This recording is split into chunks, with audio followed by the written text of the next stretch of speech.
Assalamualaikum warahmatullahi wabarakatuh. A'udzubillahi minasyaitonirrajim. Bismillahirrahmanirrahim. Alhamdulillahirabbil alamin. Wassalatu wassalamu ala asyrafil anbiya'i wal mursalin wa ala alihi washabbihi ajma'in. Wa atimmul hajja wal umrata lillah. Dan sempurnakanlah haji dan umrah karena Allah Subhanahu wa taala. Surah Al-Baqarah ayat 196.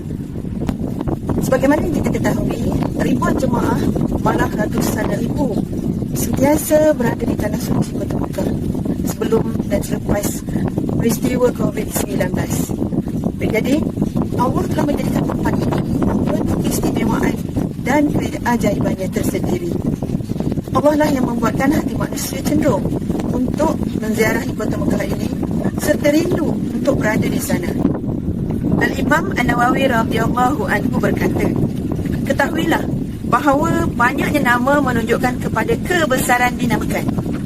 Sebagaimana banyaknya Nabi Allah SWT dan nama Rasulnya. Kita tidak mengetahui suatu tempat yang mempunyai nama yang banyak selain Makkah dan Madinah. Kerana kedua-duanya adalah sebaik-baik. Disebabkan kerana banyaknya sifat yang boleh dinamakan kepada kedua-duanya. Makkah ataupun dengan nama penuhnya Makkah Al-Mukarramah ialah merupakan kota paling suci bagi umat Islam. Selain itu, tempat ini juga atau Makkah ini mempunyai pelbagai gelaran dan nama yang istimewa. Makkah bermaksud mengurang atau membinasakan. Antara nama lain bagi Makkah dinyatakan dalam Al-Quran ialah Bakkah, yang bermaksud memecah, mencari, menunduk. Ataupun di dalam surah Al-Imran ayat 96 yang menyatakan maksudnya lembah air mata. Selain daripada itu, Ummul Qura yang bermaksud perkampungan tua ataupun kota ataupun ibu kampung yang ada di dalam surah Al-An'am ayat 92. Selain daripada itu juga Al-Balad yang bermaksud negeri di dalam surah Ibrahim ayat 35 dan surah Al-Naml ayat 91. Baiklah, tadi disebutkan tentang nama. Sekarang beberapa kelebihan Makkah yang banyak tercatat di dalam Al-Quran dan hadis. Antaranya sebagai tempat ibadah pertama di muka bumi Allah SWT, iaitu Baitullah, iaitu rumah Allah.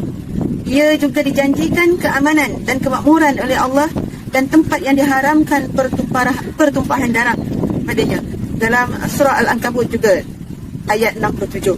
Syekh Al-Maraghi radhiyallahu anhu berkata, bangsa Arab sejak dahulu sepakat menghormati dan memuliakan Baitullah, terutama selepas peristiwa bala tentera Abrahah Al-Habsyi dari Yaman yang ingin meruntuhkan Kaabah sebelum kelahiran Rasulullah SAW pada tahun 570 Masihi.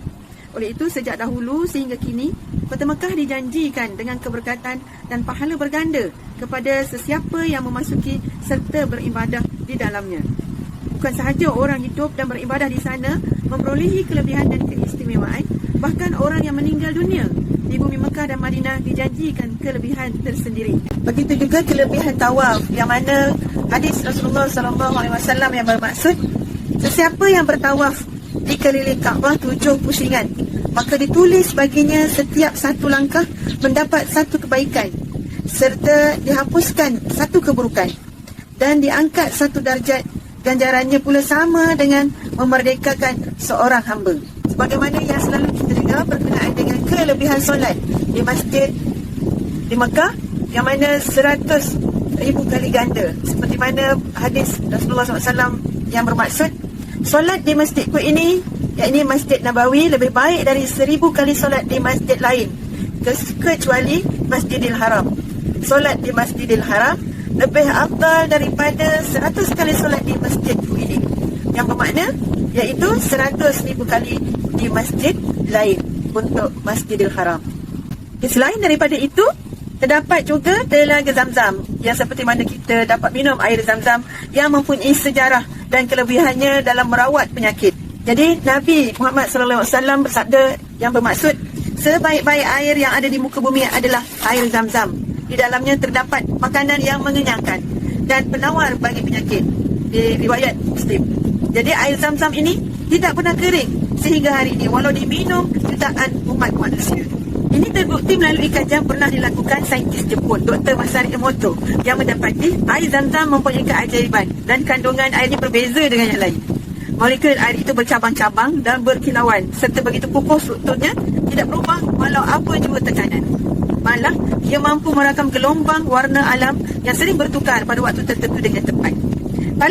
Paling menyentuh perasaan ialah Makkah mempunyai banyak tempat mustajab untuk berdoa. Seperti mana yang kita selalu minta orang sahabat-sahabat yang ke Mekah untuk berdoa, terutamanya di Hajar Aswad, Rukun Yamani, Multazam, Makam Ibrahim, Hijr Ismail, Telaga Zamzam, di Arafah, ketika kita berukuf, tempat melontar jamrah di Mina, Muzdalifah dan lain-lain lagi.